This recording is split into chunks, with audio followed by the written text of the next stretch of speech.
Sky Ziskin with more about the winners and the naysayers. Sky. That was a good one, Byron. I expected nothing less from you. We have the richest day in horse racing going on right now, right here at Arlington Park. When it's all said and done, Breeders' Cup organizers say they expect $13 million in purses to be awarded. Now, I don't know much about purses, but I do know a good hat is always a sure bet when you're at the racetrack. Sky Ziskin is inside the Medina Temple downtown with more. Sky, any good bargains? A lot of good bargains here, Nancy. If you ever wanted to have 2 giant red hanging fezzes in your home, well, you lost an opportunity today because they went on the auction block along with hundreds of other things from the Shriners memorabilia and the Medina Temple. You can see racks of costumes, the big Medina emblem here hanging. That went for $250. This is one of my favorites, though. Check this out. It's actually a pie-in-the-face machine. And you may think, oh, they must have used that for their circus act or for the parades, but actually this was part of their initiation ceremony years ago, and it was sold for $90 to a Naperville magician. This definitely marks the end to an era. Now, even if you do not have a pet at home, maybe you're spending part of the holidays in a home where there is a pet. I am telling you, you will score some major bonus points if you show up with a little wrapped treat for those little critters running around. And I know, Tamron, you'll agree on this. You have 2 adorable little dogs. And David, I'm not sure if you have pets at home. We're working on getting him a dog. Guy, your dog is so adorable. She is, and I owe her big time now, making her wear these antlers. She hates them. Some people will get carried away this holiday season, possibly even start tipping someone they've never thought about tipping before. Sky Ziskin, you are fantastic. I watch you every night. Thank you so much. Happy holidays. Wow. Well, they did tell us in journalism school that this was a public service. Sky Ziskin, Fox News, Chicago. Well, Sky Ziskin may help us piece it together here. I understand she's standing by with a witness. Yes, Robin, we're on the corner of Madison and Michigan, and I have Justin Smolinski with me. He was actually running by for his cross-country team when all this happened. Tell me what you saw. I was jogging down Madison, and I got over by the Starbucks coffee and heard an explosion. I had glass blown at me. I kind of stood back for a while, took in what happened. Excuse me while we move for an ambulance. Go ahead, Justin. Keep continuing. Explosion. I hung around trying to help people out. People are coming out with head injuries, so on and so forth. I stood across the street, asked the officer what happened. He said that there was a fire, deep inside the building, an explosion. Not more than 10 minutes later, about another block up near Dearborn, another explosion on the 6th floor.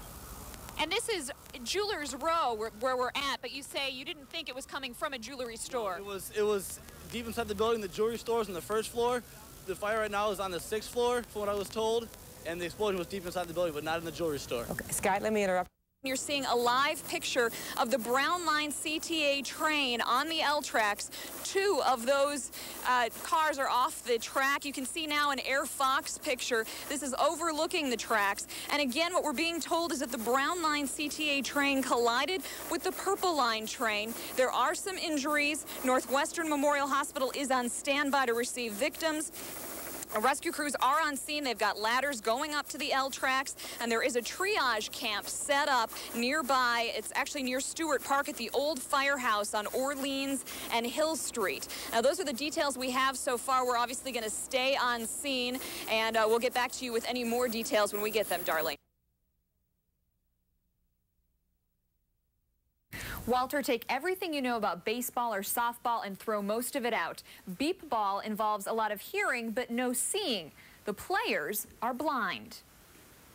Run down 3, 1, 2, 3, run! To most people, this appears to be a regular game of softball. There's a pitcher, a batter, a ball.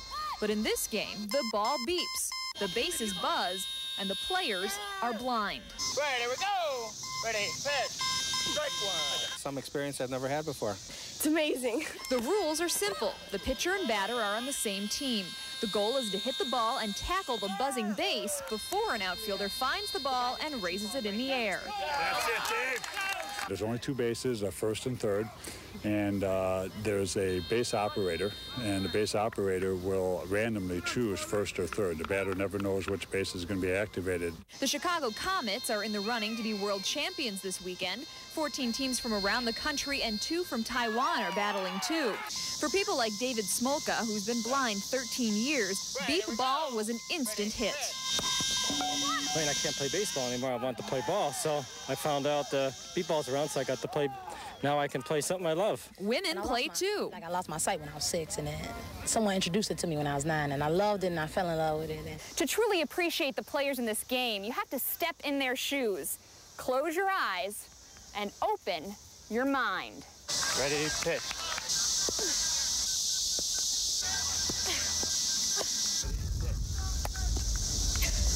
You've got to hear that ball in your dreams. Some days I do. There are a couple players who are not visually impaired, the pitcher and the catcher, but everyone else wears blindfolds to make sure the playing field is level. Because after all, these players keep their ears on the ball. The games run through tomorrow with the last game for first place in the country on Saturday at noon. It all takes place at Flick Park in Glenview. Walter and Robin, it is so fun. I became addicted to it immediately. Well, we saw you finally hit the ball, but were you able to run and tackle the base? Okay, you know what is so weird is you're totally hearing what's going on, and I had someone clapping their hands, and he said, run to me as fast as you can. I would get about halfway there, and I would stop because I was afraid I was going to hit him. So I think that's the real hard part, is that just to run with total abandon and then knock something over. Yeah. It was great. All right. So when you're at bat, as the beeping gets louder, you know the ball is getting closer? Right, and they actually also have a rhythm. The pitcher says, ready, set, pitch. When you hear him say pitch, you swing, and that's how they line up the ball. But you do hear the ball go beep, beep, beep by you. I think it may require a little more athleticism and smarts than regular baseball. Oh, it is incredible. And you have to totally rely on, obviously, your hearing because you can't see a thing. And some of the players do have some vision, and so that's why everyone wears the blindfold. All right, very interesting. Thank you, Sky. You've just crossed over into the twilight zone. DuPage County farmer Steve Burning got quite a surprise in one of his soybean fields recently. Perfect-looking crop circles cut into the center of the 8-acre patch of land. I've heard about them. I've seen pictures of them, never seen a real one. Now I got one. To Burning, it's a mystery how the crafty cutters got on and off the field. No tracks are left behind, just the browning path of once healthy soybean plants. About 10% of his crop was destroyed, but Burning is not taking it personally. If it was malicious, they'd drive their truck through it and not work at it. Somebody worked at this. This is an act of professionalism. It's also an act that's bringing in curious onlookers. We came over to look at the crop circles. What an exciting thing, and right here in Naperville. This is far from common in DuPage County. The geometric designs are usually associated with something from out of this world, but the DuPage County Farm Bureau chief has another idea. It creates I guess a nice segue into the movie if that's what someone is trying to achieve there. The movie is Signs, starring Mel Gibson as a farmer with crop circle crushed corn. It opens next week, but the movie studio denies knowing anything about the Naperville field. There's a monster outside my room. Can I have a glass of water? But this woman who works nearby says she saw men with weed whackers in the field last week. It's kind of interesting, I guess, that they were that creative, but there's nothing supernatural about it, for sure. Whether you think crop circles are supernatural or not is up to you. But just remember, with a little imagination, anything is possible. Sky Ziskin, Fox News, Chicago.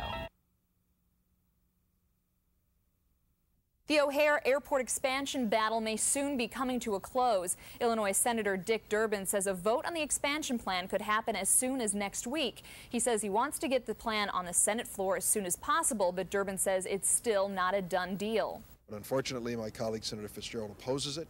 He has said he's going to delay. No new leads tonight in the case of a 14-year-old girl who was snatched from her bedroom last week. Today, Utah police learned about a man who might have some information on the disappearance of Elizabeth Smart, but he was quickly ruled out as a suspect. Volunteers have been scouring the area since her disappearance, and today her parents showed their appreciation. Fox's Scott McCain has more on the search. For the third straight day, Shriners Hospital is ground.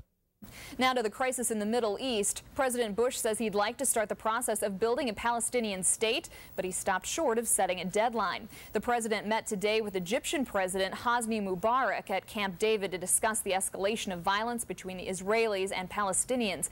Mubarak and other Arab leaders have said the creation of a Palestinian state could help end the violence. Jackson's announcement came during a march to protest the acquittal of 5 white sheriff's deputies from Cook County. They were accused of chasing and shooting at a young black couple while off duty. He's promising weekly protests against the verdicts all summer.